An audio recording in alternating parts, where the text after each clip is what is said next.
Hi, my name is David Taylor, and this is the second episode in a series that we're doing where we're showcasing the expertise of people in the Centre for Disability Studies and also getting a sense of the history of the inclusion of people with disabilities within Australian culture and globally. We're very lucky to have with us our director, Professor Patricia O'Brien. So last week, we heard from our founding director, Trevor Parmenter, and you can find that interview on both our website and on social media. Thanks for joining us so much, Patricia. My pleasure, David.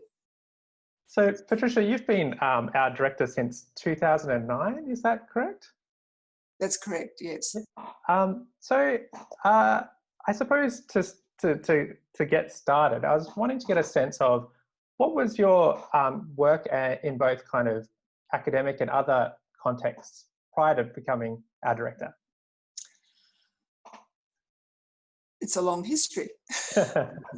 I started off, I trained as a special teacher in Melbourne, and from there I worked in special schools for students with intellectual disability. And in the late 70s, I gained a Rotary Teachers of the Handicapped Award, and I went to the States and did a master's at the University of Oregon in education. And while I was there, I started to realize that there was more to life for the students that I'd left behind in Australia than just their school years. I became very aware that school was only a small section of their life. And I started to become involved in some programs in the States that supported adults with intellectual disabilities. And one of those was citizen advocacy, where people from the community act as volunteers and are matched on a one-to-one basis with people with intellectual disability who are looking for connection around advocacy. So then when I came back from the States, I eventually started working in a teacher's college, and just to show you how times have changed, I taught and coordinated a graduate diploma in mental retardation. Mm-hmm. And you wouldn't hear that term today. So this was at what is now Deakin. At that stage, I think it was Burwood State College, then it became Victoria College. And whilst I was there, I then enrolled for a PhD at the University of Queensland and did the 6 months residency, and then came back to Victoria State College, and my PhD was on citizen advocacy, on how to set it up and maintain it as a program. And it really was the first citizen advocacy program in Australia. One soon followed in New South Wales. So that really indicates that, you know, my interest was also in education, but it then moved into broader issues based around what people with intellectual disability were facing on a daily basis, particularly lack of community integration. So in the 1980s, I married a New Zealander, Ray Murray, and Ray was widowed with 3 children. So it was decided that I wouldn't move, they wouldn't move to Australia because, you know, the children had had a lot of disruption in their life. I would go to New Zealand. And one of the first jobs I got was with IHC, which is a quasi-government organisation. I'd only worked in education up until then, but my interest had moved as a result of being involved with citizen advocacy. And so within this organisation, one of my major responsibilities was leading a project where the project team brought out over 100 people with intellectual disability that were living in the back wards of institutions. And by the time that program was to be evaluated, 7 years hence, I was working at Auckland College of Education and gained a grant to study what had been the impact of moving from long stay residential institutional care, where people really led dehumanizing lives into the community through this organization. And the study, which was funded by the New Zealand government, it showed that in the 7 years, at that time when we were interviewing people and observing people and being with people, that some people, only a minority of that group of 100 people, had actually become networked into their communities. We came up with a typology for the research study, and the larger group of people were what we refer to as venturers.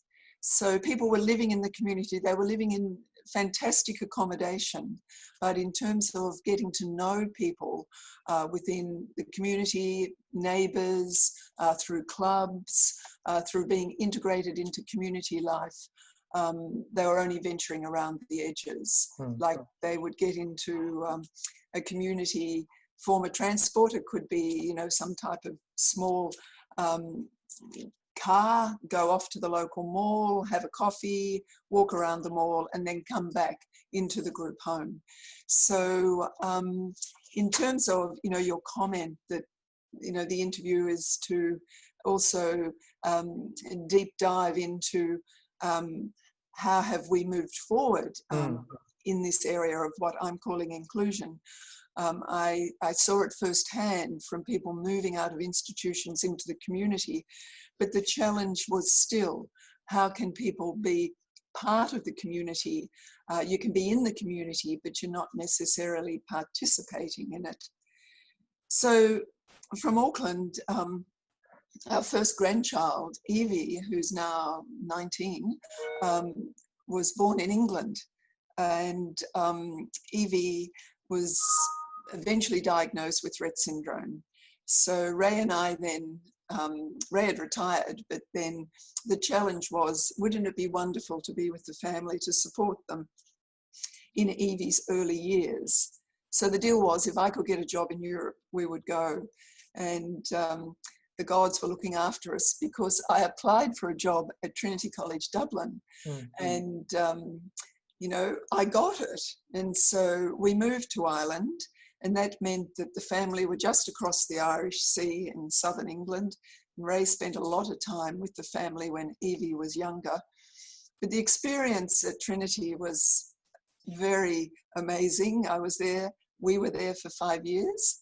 And I was asked to set up the National Institute for Intellectual Disability at Trinity. And the board of that institute, one of their major missions was to set up a course for people with intellectual disability in Trinity College. And Trinity College is a university that it's not easy to get into. So this was a fantastic example of inclusion, because we did set it up. It was called the Certificate in Contemporary Living. And it was really the first qualification in a university for people with intellectual disability. So there I was thinking that we would return to New Zealand after 5 years. And I was asked if I was interested in looking at a job at the Centre for Disability Studies. And I was fortunate enough to get that job. And I've been there for nearly 10 years. But in coming back to Australia and working at the university, part of my own personal mission was to have something also at Sydney where students with intellectual disability could be included. And that is called Uni to Beyond. It's a different model to the one at Trinity. The model at Sydney is full inclusion. And I've been very pleased to be able to be involved in that. So that's my history. Yeah. That's so I suppose over those kind of, I suppose, decades really, there's been a lot of developments, have there, in terms of I suppose the development of a more social model of disability, moving away from a kind of physiological or medical model of disability. And we've also had a lot of progress in terms of deinstitutionalization and things like that. Could you talk a bit about what you think the big developments as far as inclusion have been for people with disability over those years? Oh, well, I think it's associated with moving the power from the institution, whether it, you know, be within a health setting or an educational setting, people that were managing those settings, whether it be in the institutions that we were able to move people out of, or schools, they were seen as the experts. And they were looked up to as having the knowledge that would support people with disability to have the best lives. But I think what we've learned over the years is that the person that knows the best about what is their best life is the person themselves. And so now you have the National Disability Insurance Scheme here, you know, which is premised on the idea of giving people voice, choice and control. And I think in those early years when the social model and Michael Oliver's work was starting to filter out through the disability sector, there was a lot of talk about how can we deprofessionalize certain sectors and industries, because the professionalization of areas such as disability had also reinforced the institutionalization of people and of services themselves. So I think that move and that insight from the social theorists that disability isn't pathology, but disability occurs as a result of, you know, whether it be economic or social or psychological oppression, that you don't carry disability on your sleeve as an indication that internally you are disabled. It's what the world out there around you is doing. And I think that that's underpinned the development of the NDIS as well. And certainly it was a force in between the development of the UN Convention on the Rights of Persons with Disability. I think that was a big landmark, because what was different about the development of that convention was that there were delegates from every member state of the UN who were disabled, who were leading the charge and whose voices were being heard.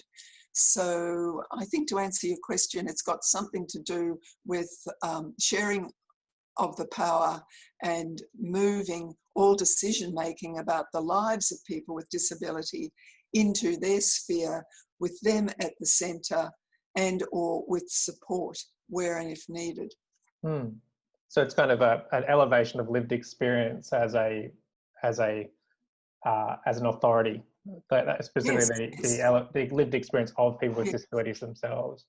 Oh, wonderful. I mean, like, I think that work in bringing people out of long-stay institutions would be what I see as some of the most significant work in my career. And, you know, people were supported by very good people, but there was no thought of how it was for the person to spend, you know, most of their life sitting around day rooms with very little to do, or you know, not having any choice in going out to the community. So I think we're much more informed now about many things, and how people feel about their lives is something that we still need to listen to more deeply, nevertheless. I wonder whether you could speak to a bit of your academic interests. So you've supervised countless PhD and masters and postgraduate students generally in writing their thesis, and you've published numerous papers yourself and things like that. Have there been any kind of core themes to your research? Yes, well, I suppose inclusion has been one, community participation, inclusion, human rights, and I think in terms of, you know, my own research, I've been very interested in being involved in projects, starting, you know, way back, the one on citizen advocacy, which was my PhD thesis, that the end product would always be something that could be translated into action. Mm. And I think that's also a reflection of the work of CDS. Mm. We do have a good team of people that are very skilled at translational research. Mm. And, you know, I've also done projects where I've been involved with people telling their own stories. That's very heartening and very empowering, I think, for both the person and the listener. But more recently, I've become very interested in what's referred to as inclusive research. And David, you and I have worked together on that. And that started really when I was at Trinity, because Kelly Johnson, and fellow Australian, had just put together a text with Jan Wormsley from the Open University, challenging the research world about the fact that people with disability were giving the message that there should be nothing about them without them, and they no longer wanted research done to them, but they wanted to be doing the research. And so that's what I became involved in at Trinity.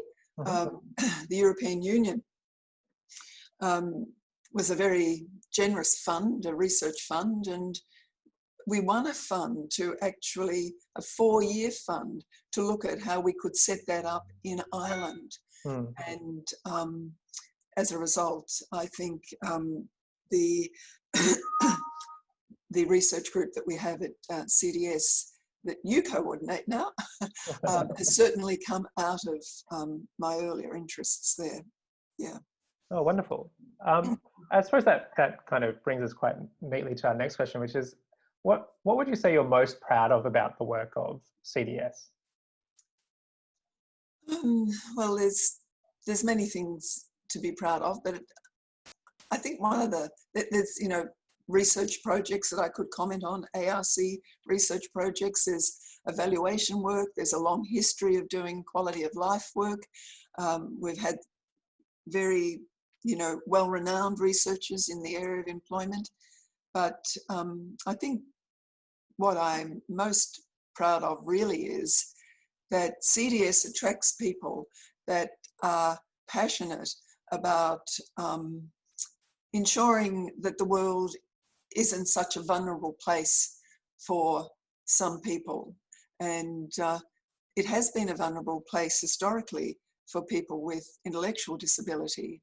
And so I'm proud about the fact that in terms of our mission is grounded in listening to people with disability in order that we can bring about change for and with the person with disability. And I think, as you know, you look at the yearbooks that we've had, there's always an indication of how CDS is out there promoting the rights of people with disability, but not only promoting them, trying to find ways in which one can partner with people with disability. So I suppose it's the partnerships over the years that CDS and over the last 10 years has had with people with disability, with family members, and also with our professional colleagues, and also with NGOs. So I think CDS is a place that people, I like to think that CDS is a safe place. I like to think it's a place that, you know, travels the middle line, so that people, whatever their belief systems are around disability, can come to CDS and be welcomed, and can discuss issues that they might like CDS to work with them on. So I think it's the attitudes of welcoming people, of including people in whatever work we do. Yeah, so it's just not CDS putting its stamp on it. It's from the bottom up. Yeah, great. Now, I was wondering whether you could speak a little bit about, for people who are starting off a career in this area, particularly disability research, what are some areas that you would hope that people might kind of be investing their time in, who are in maybe the start of a career in disability studies? Right. Well, I think there's something else that goes along with that. I think if people are starting a career in disability studies and they want to do it in research, they do need to be skilled in research methodology. Mm. However, you can learn that as time goes by. Early career researchers, pick up more skills, and older career researchers do too. But I think what's really essential is that as a researcher, the person has some insight into what it means to be disabled. Mm. And that's why the inclusive research paradigm works really well, where you have co-researchers with, let's say, intellectual disability and university co-researchers, and people come together, and the co-researchers with intellectual disability bring the lived experience, and those from the university bring sometimes the skills of research, and they mold it together. But even outside of that, I think if you want to start a career in disability studies, you need to actually have some theoretical background about disability. I mean, you need to understand, social role valorization into quality of life, into self-determination, into inclusion, into person-centeredness. All of those things you can learn through doing different research projects, but I think it's important that people have a strong theoretical background that then enables them to connect the theory with the research practice and the policy outcomes and other practice outcomes. But in terms of, if I had to choose an area for myself, if I was starting up again, I've had a long career, as I've mentioned previously. But one thing that continues, I think, is how do we support people to sustain and gain relationships? How do we support people to feel valued about who they are? And so, research into that whole area of working alongside people to look at, just not from how the person feels about it, but how does a person feel about maybe some of the pushback that they get from the local community? So I think there's, even though there's been a lot of work done on community participation, I don't know whether the outcome is leading to people feeling more included. So what are the barriers and what are the facilitators for the community to come on board? And I think the NDIS is premised on that the community will buy into the NDIS in terms of making available loads of opportunities. But do we understand this enough? And I think there's some work to be done there as to why it's still difficult for people to get jobs, why it's still difficult for people to even just have friends, provide the transport to go to certain activities. It's still difficult sometimes for family members to have their children enrolled in mainstream schools, let alone become members of, mainstream sports groups. So I think that would be something that I'd be happy to have further discussions with if there was somebody just starting out. So, but I think for people that are just starting out, it's, it's always good just to check, what are your own attitudes towards difference and vulnerability, and, give yourself some time to allow those to surface and to understand where you stand in relationship to that. Wonderful.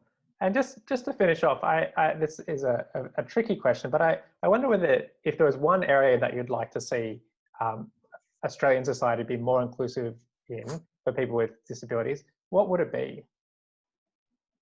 If there was one area where we could be more inclusive as a society, what would you like to work on? I think friendship and relationships. Wonderful.